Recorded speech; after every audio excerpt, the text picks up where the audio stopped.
Welcome to Let's Wine About It, the only podcast where we toast over a glass of wine and we have really interesting conversations. We're here today from Women Breaking the Mold, my co-host, Andrea Seid. Andrea, welcome. Thank you. Cheers. Cheers.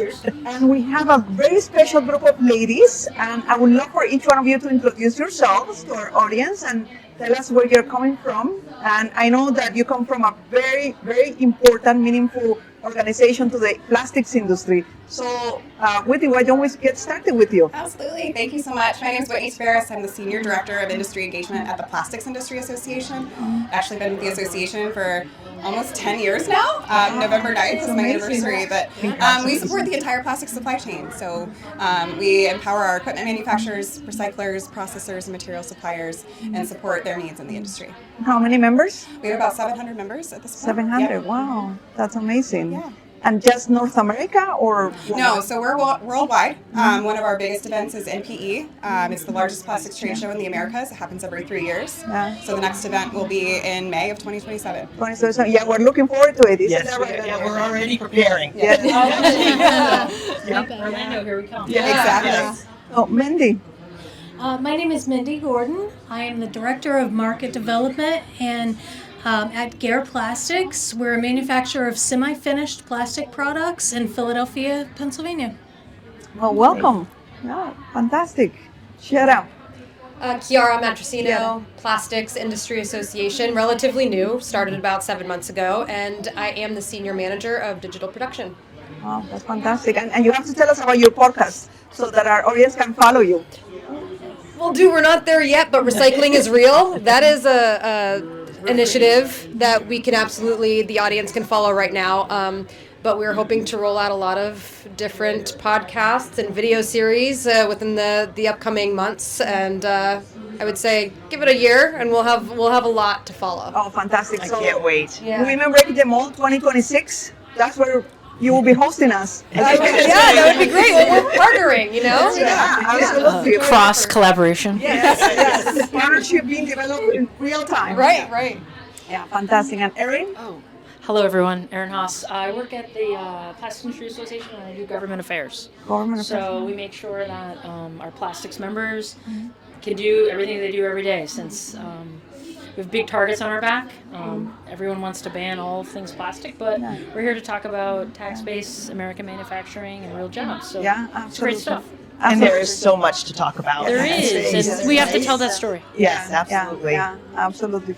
So since we already, this is like our third glass of wine, can we talk about tariffs or not? I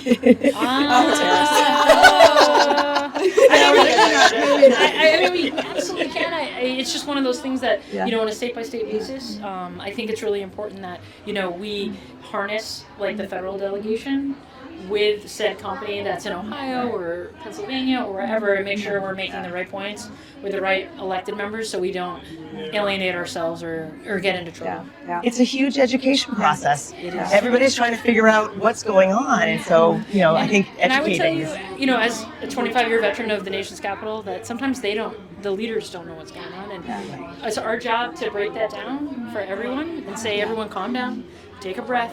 Yeah. We can figure it out together, and we will. And here's how we take the benefits of it. Yeah, absolutely. so. So, ladies, cheers. Salute. Salute. So, the most static question of the night. What's your favorite wine or cocktail if you don't drink wine? I'll Sorry? go first. I love it. I'm drinking the bourbon and pineapple juice. Ooh, I like that. I Just vitamin of enjoy choice. a good cab and a good Pinot, but tonight I've been enjoying some bourbon and pineapple juice. That sounds yum. Yeah, I was going to say, I'm not typically a wine drinker. My go-to is usually an old-fashioned with Buffalo Trace is my go-to. That's great. That's great. How about you? I would say a French Beaujolais is my wine of choice. Nice and light. Very Yeah. sophisticated. Wow. How about you, Erin? I will drink anything, but I love champagne and I love Bordeaux and I love Rioja. I love it all the things. Yeah. So whatever you're serving. Oh, that's One of our guests says, I love the wine that's in my hand. Yes. Absolutely. That works. Yeah. I guess the common denominator is alcohol, right? And now we bond. It brings people together. Yes. And this conference is about women breaking the mold. And some of you have been with your organizations for many years. Tell us about an experience where you have broken the mold and you have to get out of your comfort zone and face some challenge. Everybody's looking at me.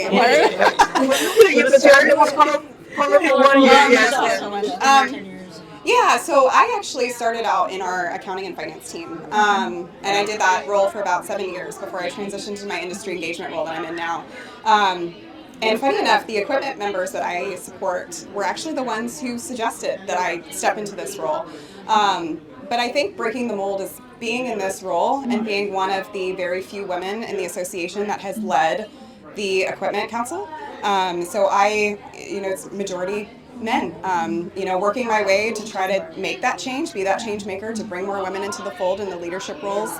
And our government structure is we have councils that are made up of members, and so I manage a 30-member council, and working with those folks every day and being a woman and interacting with them and trying to drive change has been a really great opportunity for me to grow. They've all, whether they know it or not, have been mentors for me. They've been around in the industry for a really long time and have taught me a lot about how to negotiate, about how to feel empowered. And so I think that's one of the ways. Like I am one of the only women that have ever served in this role at the association, and so that's pretty cool to work with these folks on a day-to-day basis and be able to help them and support them and make sure that their voice is heard. As a member of the association and in the industry. It's all about empowerment. Yes. It's all about also being a role model, because there are younger generations that most of us here who are coming and we're paving the way for them, right? Well, and that's what I have two young girls, and having them see their mom do what I do and travel, and obviously they're upset when I leave the house, but just to be able to be that role model for them and show them like a woman can do these things, a woman can step into these roles and be a leader and pave the way for their generation to come up and do the same thing. But I think there is something going on in the industry, because people in this industry don't age. Oh my God. Well, it's interesting that you make the comment about your daughters, because I came into the industry about 16 years ago, and my kids were little when I came into the industry, and they kind of grew up with the men who were mentors to me, who I was learning from, and I was learning from men who had been around the industry for 20 and 30 years, but I learned to come in and be an independent woman. And so my kids, and particularly my daughter, who was the youngest, she was able to see me standing alongside these men who had built careers for themselves, but actually supported a woman at a time when really that stuff was just starting to become kind of cutting edge 15, 16 years ago, with a lot of these women's groups within the industry. So it's pretty cool to hear you talk about your children, your daughters, and say, oh, okay, well, I feel like I'm inspiring them, because I see my daughter now who actually works in the industry, who came up in that and then came to work in the industry, and she works alongside some of the people that I worked with when I started in the industry 16 years ago. It's like full circle. And so it really can inspire your kids to get involved in areas that they never really expected. Amazing. Oh, it's amazing. And Chiara, you're probably the youngest one here. You are. So you're building your career. What advice do you have for our many of our listeners who are younger and probably don't know the industry and how to get in? because it's not a sexy industry. Sure. Okay. It can be. Yeah. Yeah. Technology. It's not the that it's not innovation sexy. that's Yeah. happening, Yeah. Oh my goodness. If only people knew how incredible it could be to get a career in this industry. It is, for but sure. it's not Yeah. TikTok type of Oh. sexy. Yeah. Sure. You can make it into that. Yeah. We need Yeah. That's why it can be. It can Right. For Yeah. years. So Yeah. popular vote, TikTok. Yeah. Next time. be. Yeah. Well, as Erin said, my dad was in the industry, so I knew a bit more about plastics than I think the general person may have known. But with all that being said, I still had a lot of misinformation, and I was still reading more negative comments and negative information about plastics than I was positive. And so when I applied for this job, and again, this is relatively new, 7 months, I was like, I really got to do my research. And even then I was like, I still don't know what's fact and what's fiction. And it truly was when I started, and I'm working with such great individuals and such knowledgeable experts in this field, I'm learning. I have learned so much. And so I would say do the research and look for the credible information and it's hard to stay away from misinformation. We see it all day long. Every day, and how do you filter that out? And I'm not sure that I have an answer for that. But plastics is not the problem. Yeah, absolutely. I love that. How about you, Erin? Advice for future generations. Yes. I would say it's a couple things. Like, that's a tough one. I would just say, like, you have to follow, like, your gut. A lot of times women second guess themselves in life at large, and you know something's right or wrong immediately, whether it's plastics or paper or whatever. So just know that, and I think that's really important to lean on that. And I know our speakers talked about it today, and I think that's really important. Know yourself and own it, and show up. And I show up for my colleagues, and they show up for me every day. And I think that's really important. And I love what you said, Erin. It's about showing up. It's being there for each other, being that sounding board, that sounding voice. That sometimes we tend to compete with each other, and there is no need for that, right? Sure. There is no And I need talked for about that today, and that's the thing, like showing up as your authentic self. Yeah. And being empowering and uplifting to the women in this industry is so important, because that's what's going to drive us forward and help us be successful. And as I said today, we're not competitors, we're collaborators. Yes, and let's work towards that. Absolutely. That was like the big phrase today. It's not a competition, it's a collaboration. Yes. And I feel like that is such a powerful message, because you can garner a lot of great information and knowledge from the people that came before you, whether they were men or women. And then you can take that forward, and that's sort of the message, is that we have to take it forward to the next level for the next generation. And we have to listen to the next generation to understand what it is that they are looking for. Like, we make these jokes about TikTok, right? But no, I learn a lot when I watch But TikTok. it's where the I do. I learn a information lot. comes from, right?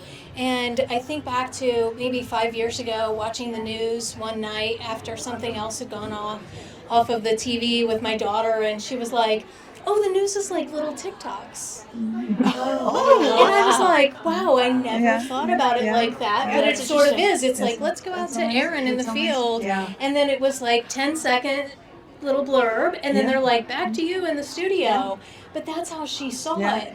And that's what we have to do. We have to kind of identify, like, what does the next generation need, and what are they looking for? And I love the topic of collaboration, because that's what Andrea and I have done this year. We partnered together. We're stronger together, and it wasn't about competing. It was about building a partnership. It's about working together towards a common goal. And recognizing that you're better together. Yeah, absolutely. Love that. So I know you're big sponsors of Women Breaking the Mold, right? One of the main sponsors, but there is a big stigma about the industry, Erin, what you were referring to. And what are you doing collectively? What do you feel is being done collectively to really start changing that perception? Because the general public, there's a big stigma, right? I was browsing through my Instagram today, and things that cause cancer in your household, and at least 3 of them had the word plastics in it. Throw away those spatulas. Yes. Right, yes. So what are you doing collectively to start changing or evolving that erroneous perception? Yeah, I mean, we can talk about recycling is real. I was going to say, recycling is real is huge. Sure. You know, and Chiara, that's kind of your baby at this point. So. Yeah, so Recycling is Real is a campaign. I believe it kicked off in 2023. And essentially, we are traveling across the United States, filming videos that prove recycling is real. We're showcasing how manufacturers are employing jobs to millions of people across the country, how recycling is happening. It's not just going in the trash or ending up in, the ocean or anything like that. It is happening, but it needs to happen more. Yeah. And so when people say recycling is not real, this is combating that misinformation, and it absolutely is real, and it happens every day. So And it's that's one critical big to initiative. show it, and Sure. that's where the video is so powerful Right. because you're not just talking about it; Sure. you're showing it. Yeah, You know? and a lot of the focus is the people behind it. Sure. And that, Right, yeah. that to me, we've done, how many videos now? 25. 25 videos. And every single one elicits so much emotion in me because these people are real people. Right. And they're doing this every day. And hearing their passion behind Yeah, the stories of why they show up to work every day, Yeah. a lot of them say, like, if we weren't doing these things, I wouldn't work here. Yeah. And that's powerful. Yeah. When you hear the stories of the people in our industry and being able to support them and show off what they're doing is so incredibly Yeah. Yeah. inspiring, but also awesome. Wow. That we have those Yeah. opportunities Yeah. to talk with these people. So if our audience wants to follow Recycling is Real, where can they follow it? recyclingisreal.com, and we will have social accounts in the new year Okay. for Recycling is Okay. Real. So at some point in the next couple months, you will be able to follow on Instagram, Facebook, LinkedIn, X, Maybe TikTok. maybe TikTok. I think It seems TikTok like would be great. it would be good. So yeah. Yeah, Yeah. absolutely. So 2025 has been the year of AI. Whoever is not doing AI, it's not cool, right? It's we're a thing of the past. What's your perspective in terms of artificial intelligence and how it's disrupting the industry? Anybody? Well, this is a Or tricky one to legislation. speak on behalf of Yeah, plastics. that's a tough one. Yeah. Well, I'll offer a little insight here that maybe is outside of Plastics Industry Association, just from my perspective as a manufacturer in the industry. What I'm finding is that there are a lot of tools that are available that are out there that kind of speaking to what you were talking about in terms of understanding of plastics maybe not being the enemy. Yeah. So there are tools that are available to help people understand the industry and understand the products and the materials a little bit better. And I think that that's something that as an industry we can kind of lean into, Yeah. right? Yeah. So each company, each association, each organization has to kind of navigate that on their own. Yeah. But I feel like there are tools that are available that we can Yeah, use to kind of help those efforts, right? Yeah, To yeah, support those efforts and understanding Yeah. that there's a difference in the type of plastics, and there's a difference between the way that every plastic is being processed and how it is ultimately fulfilling its full life cycle, Yeah, right? yeah. And AI can be a part of that because I feel like there's information that can be loaded, right, and shared through AI platforms Yeah. so that people have a better understanding and a better education of different plastics and how they're used and why they're important in our lives. There's such an education gap. You know, Yes. When I tell people that I work in the plastics industry, they're like, oh. Right, And I'm like, well, exactly. okay, but wake up in the morning and survive 10 minutes without plastics. So a couple of years ago, I noticed that, and this is kind of getting away from that AI topic a little bit, but a couple of years ago, I don't know if anyone noticed that at the end of the Super Bowl, I think it was in 2023 was the first year, the very first commercial that ran after the completion of the Super Bowl was a commercial where it shows a house and everything in it. and there's no voiceover, there's nothing, and they start taking things away, and it ends up with an empty shell that just looks like a square house, and it says plastics are everywhere in your life. And we don't realize it. And I think that that's the focus. And so kind of taking it back to that AI topic, I feel like there's ways that as an industry we can probably upload, feed information The positive effects so need to that happen. when kids are doing searches or people are doing searches or they're researching things or they're asking what kind of plastics, you made the comment about the plastics and the causing cancers, right? And so when they say what plastics cause cancers, maybe it gives a more comprehensive answer. How much Through plastics can AI? save lives? Exactly. And And so, right, I feel like there's a way that AI can be kind of not modified, but educational, right? Like, that's what it's supposed to be. It's supposed to provide real information that is useful to people. It's an enabler, So- but AI will never replace this. Right? Yeah, Right. they will. Yeah, it is. I don't think AI drinks wine. Not yet. probably good for And what about wine AI would drink? We should ask it. like program. There we go. Ladies, all of you are so inspirational. Wow, what so many different stories, so many different backgrounds.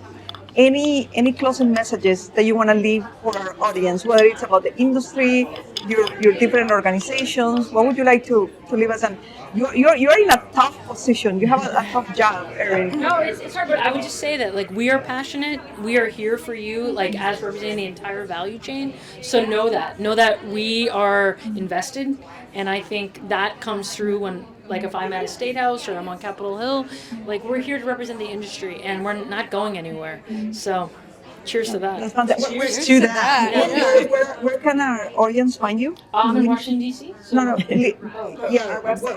LinkedIn or TikTok or LinkedIn is great. LinkedIn. Plastics US, I think it is. Plastics US is our LinkedIn. Are we done? Okay. Plastics Industry Association on LinkedIn, Facebook, Instagram, and X. Okay. Okay. Well, Yes, and YouTube. And YouTube. Yes, on YouTube. Thank you Yeah. for that. Yes. Thank you for sharing that. How about you, Chiara? Oh, what was the question? Sorry. Closing message. Do you want to leave our closing audience? message. I'm sweating, to be honest. It's been a long day. It's been a long day. Closing message. Oh. Women should drink wine and work in plastics. That's all I got right now. Yeah. Cheers to that. Yeah. Oh, okay. Yeah. Yeah. We're gonna make that our tagline, Andrea, right? Yeah, that's Yeah. gonna be that's the headline of our podcast. How about you, Mendy? I would just say lean into your resources, whether it's Plastics Industry Association, this Women Breaking the Mold. I feel like there's a lot of resources that are available to people, and whether you're a woman in the industry or someone just seeking information, then just lean into the resources because we're out here, we're available, we're excited to help people understand the industry. That's amazing. How about you, Whitney? I would say find your support network. Lean into, as Mendy was saying, lean into the people that you can trust, that you can depend on, that you can go to with a challenge, with an opportunity, with a question. Whether that's an association that can support your business needs, whether that's an event like this where you can network with amazing individuals and be empowered and inspired, or whether that's your personal friends and your family. Just lean into the people that you know and can be supportive of your career and your advancement. Yeah. And we tend not to ask for help. I call Whitney all the time. She does. I call her all the time. Yep. That's good. We have a weekly 2 p.m. on Friday. 30 minutes ends up being an hour and a half. Minutes to get in on that. Girl in this business, she's been in this a long time, and you should use that expertise. Yes, use your resources. And that's the thing, you might be a mentor to somebody that you don't realize that you're being a mentor to. And I have a lot of those in my life, and it's just been so empowering for me. And I don't know if they realize the impact that they've had. So that's actually one thing somebody told me. It's as soon as you think of somebody, reach out to them and let them know that you thought of them. And that's something I'm trying to do more, although I tend to see that I think about people I'm driving, and you can't really tell. No, thank you. You're an inspiration. Andre, any closing thoughts? Well, I mean, I think this whole plastics news when breaking the mold, and I've been at 8 of them now. I think every time we're at this event, it's such a springboard for what comes next. And I feel like there's leaders in this industry that can take all that they've learned from today, what's going to happen tomorrow, and then, make something really good out of that. Yeah. We're all drinking red wine. No We're drinking red wine. Well, cheers. Okay, cheers. Thank you. See you on the bottom. Cheers.